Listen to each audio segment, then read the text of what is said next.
lahat, no? Mapayapang Huwebes po, July 11. Ayan, medyo maganda po yung panahon ngayon.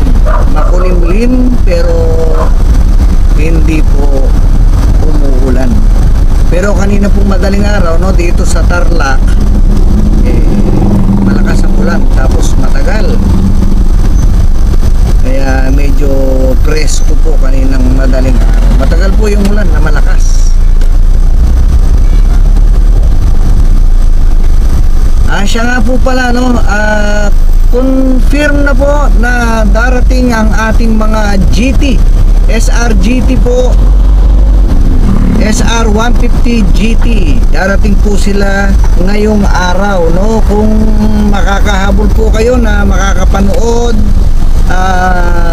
sa ating video, i-upload ko na rin po ito mamaya para ma-update kayo. Is July 11 po ngayon, no. Darating po ang ating mga SR 150 GT. Yung pong gustong makakita ng personal sa ating mga motor, pwede po kayong magpunta sa Bodge Tarlac, sa along MacArthur Highway po yan, San Sebastian Gate 2, Tarlac City. Harap po siya ng Orange Fuel. Yan, kung ngayon po, kung aware kayo, harap po, tabi po yan ng Agribank ng San Sebastian or ng T-Mart. Yan. Pwede din harap po siya ng Comglasco, yung bagong Comglasco ngayon sa San Sebastian. At yung ginagawa po nilang Crab and Crack. Yan. Yan po natin mapapasyalan ang Bodge Tarlac po. Darating ang ating mga SR 150 GT.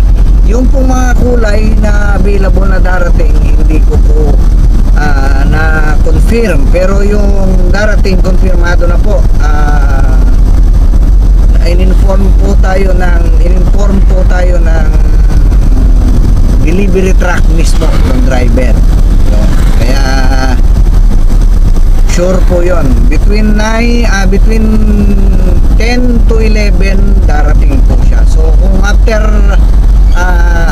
lunch na po kayo darating, saktong-sakto po yan. Makikita nyo na po ang ating mga scooter. Yan. Kaya pasyal na po kayo. Ang SRP po nito is 125, kasama na po ang 3 years registration po niya, no?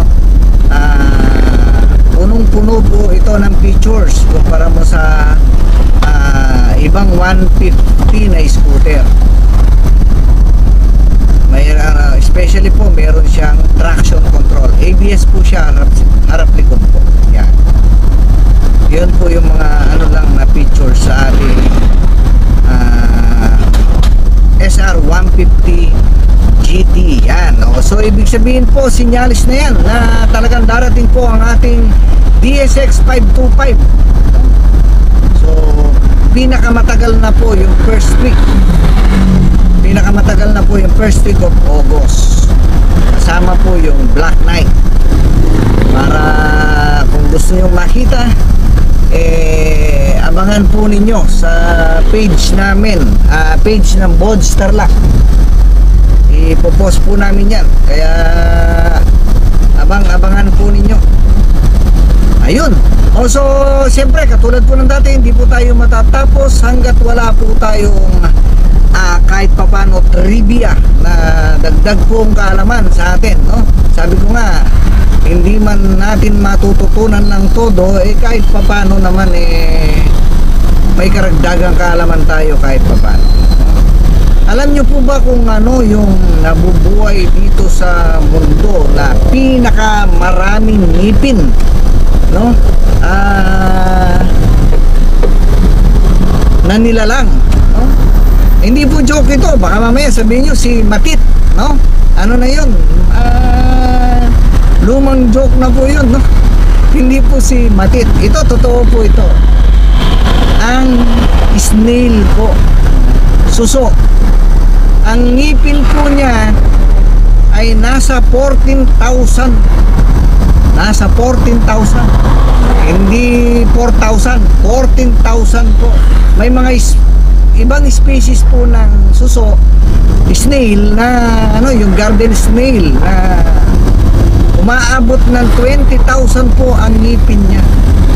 Ganun po kadami. So sabi ko na po sa inyo, hindi si matit, no? Ha?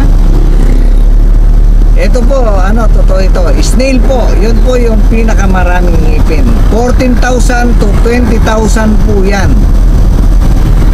Ang ngipin po na isang garden snail. O yun, kahit pa paano po, nabigyan ko kayo ng isa. So maraming salamat po sa pagsubaybay sa akin. Maraming salamat po sa pagsuporta sa aking channel. Hanggang sa muli po, salamat.